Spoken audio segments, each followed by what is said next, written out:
Olha, a meningite é uma doença que é transmitida como o vírus causador da Covid, que ocorre por meio de tosse e espirro, por exemplo. E para combater é preciso conscientização e prevenção. Quem vai trazer detalhes deste assunto é o repórter Cláudio Rocha, aqui no Jornal do Estado. Olá, Cláudio, seja bem-vindo. Boa noite para você. Olá, Gilvan. Boa noite para você, boa noite a todos. Gilvan, a forma mais grave da doença mata cerca de 240 pessoas por ano aqui no Brasil. Quem vai trazer os detalhes é a médica pediatra Gardênia França. Boa noite, seja bem-vinda. Qual a melhor forma de prevenir a doença?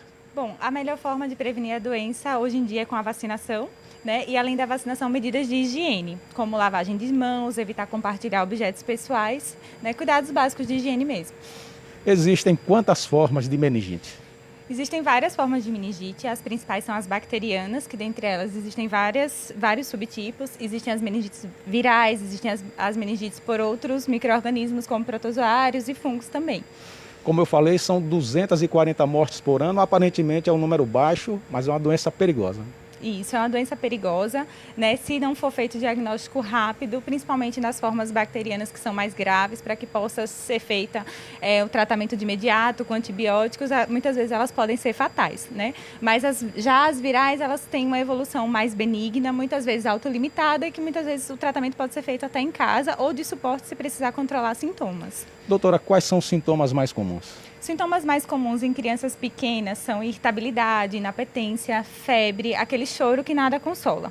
Já as crianças um pouco maiores e os adultos queixam muito de cefaleia, tem alguma rigidez de nuca, não consegue movimentar um pouco a cabeça, febre persistente também e prostração intensa. Como acontece a transmissão?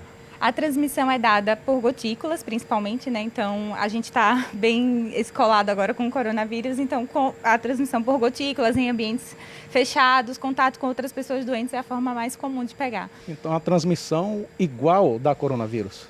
De alguns tipos de meningite, sim. Doutora, como está a cobertura vacinal da meningite aqui no Brasil? Então, o nosso Sistema Nacional de Imunização é muito bom, é muito completo. Ele cobre as principais, né, doenças meningocócicas, principalmente o meningo C, a gente cobre o hemófilo e a gente cobre o pneumococo.